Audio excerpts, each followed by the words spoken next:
been 84 years. Okay, not really, but it has been several months since my trip to Japan, and I'm just now telling my story. Things take time.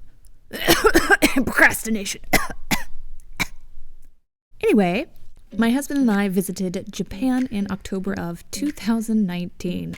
What a throwback, am I right? Being able to travel and just being around other people. This was both of our first time visiting Japan, and our trip felt like 4 separate trips, or rather, there were 4 distinct parts to our trip. Allow me to elaborate. Part 1 was visiting my sister. Part 2 was exploring what we could of Tokyo in about 2.5 days. Part 3 was meeting up with friends from Thailand in Osaka and Nara for about 5 days. Part 4 was just my husband and I enjoying Kyoto for about 7 days. I'm splitting all of this up in 3 videos total. This video you are watching is all about seeing my sister and visiting Tokyo. The second video will cover Osaka and Nara, and the third and probably the longest video will be on Kyoto. There's a lot to get through, so let's go! My visit with my sister was overall fairly low-key, just how we like it. She and a mutual Japanese friend of ours were wonderful tour guides for where my sister lives and works in Japan. Both of them took my husband and I to some of their favorite restaurants, and we were never disappointed. Y'all, I filmed a lot of food footage, so that's mainly what I'm going to show you for this section. You're welcome, and I hope you're not hungry while watching this. Fun fact, on our first full official day visiting my sister, we all had to buckle in and hunker down for Typhoon Hagibis, the largest typhoon to ever hit Japan. Thankfully, where my sister lives, it was one of the safer areas in Japan and was not heavily impacted. Didn't make the experience any less scary, though. The very next day after the typhoon had passed, my sister and our friend introduced my husband and I to a famous and popular theatrical performance called Takarazuka. We didn't go to an actual live performance, rather a movie theater that was streaming the live performance of a show. Guys, it was an experience. What makes Takarazuka so special is all performers are women, and the women who play male roles are especially popular. See, some of you know that I'm a big fan of things like Marvel and Star Wars. Well, my sister and our friend are just as big of fans of Takarazuka, meaning they are enthusiastic and dedicated fans. It's fascinating. I encourage you all to check out Takarazuka for the sheer novelty of it all.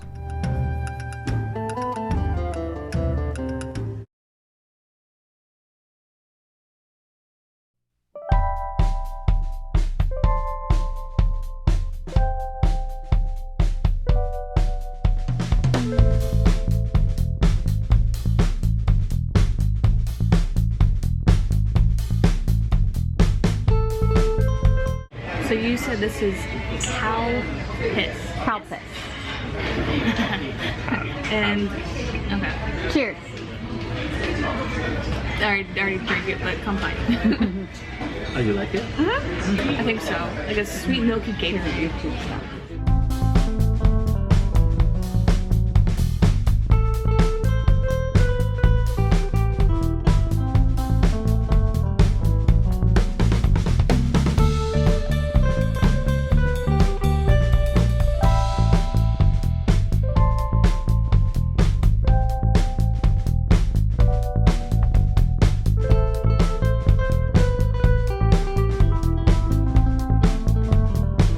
I have no transition for this, but here's a big tip. I highly recommend getting a Suica card. A Suica card is the easiest and fastest method of paying for public transportation, and there are many convenience stores and other types of businesses that accept the Suica card as payment. You can get this magical card at train stations, and then refill them when you need to at subway stations or 7-Elevens, which are pretty much everywhere. Speaking of 7-Eleven, convenience stores in Japan are actually convenient. There's generally a pretty big food selection to choose from, and not only is the food reasonably priced, but tasty too. I miss them.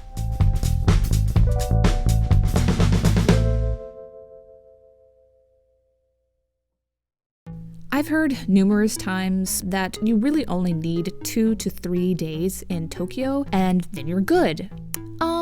Yeah, clearly this time frame is not meant for slowpokes like myself and my husband. We like to take our time exploring. We're not about that go, go, go business. A week in Tokyo would have been ideal, but alas, we had as many adventures as we could in the time that we did have. Our trip in Tokyo started with a surprising and welcoming event, which my past self will explain.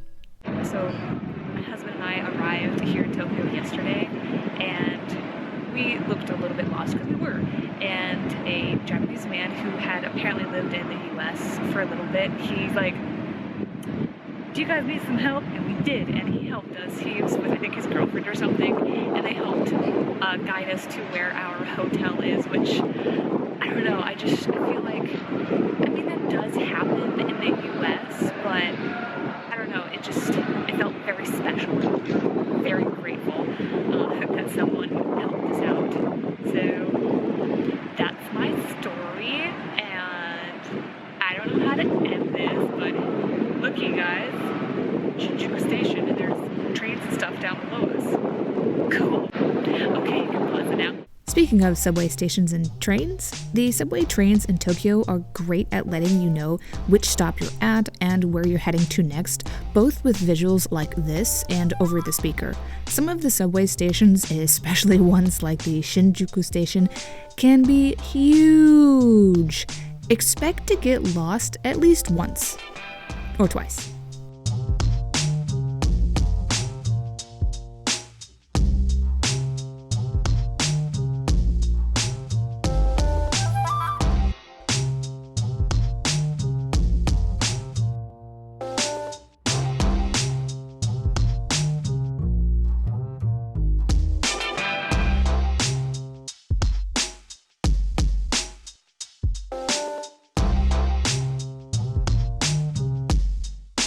We stayed in the Shinjuku area whilst in Tokyo, and may I say, for a heavily populated city, Tokyo was still generally fairly quiet.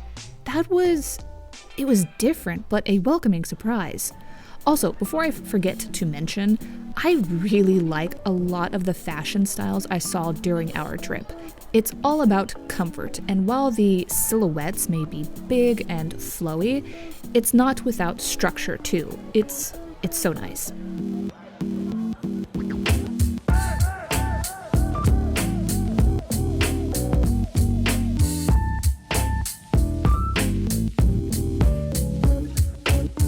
So, on our first full day in Tokyo, one of the big stops was to visit Akihabara, which is known for its anime and manga stuff.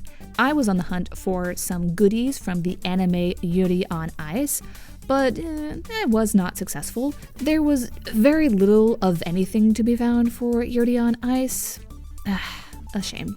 Overall, my husband and I concluded that visiting Akihabara once is enough for us and not really a place we'd have an interest to visit again.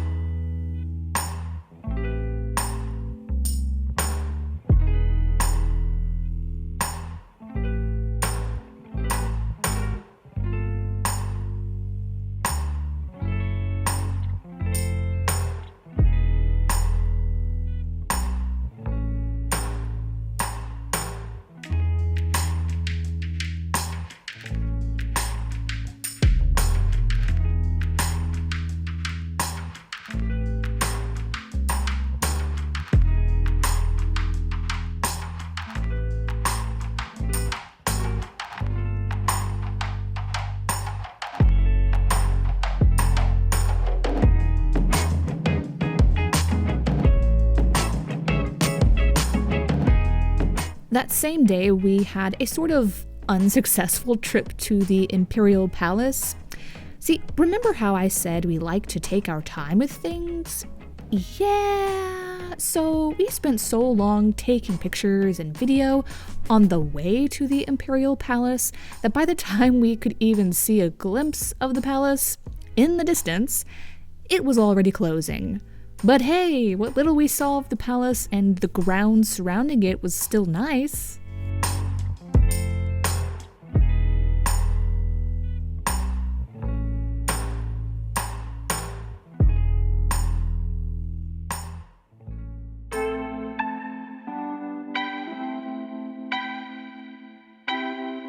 Afterward, we walked around a little in the Ginza area, which we'd love to explore more fully in the future. Some highlights were seeing a Godzilla statue, we got to see where one of the Takarazuka theaters is located, and we ate dinner at an awesome izakaya called Shiman Togawa. I think that's how you pronounce it. The staff was friendly and it had a nice atmosphere.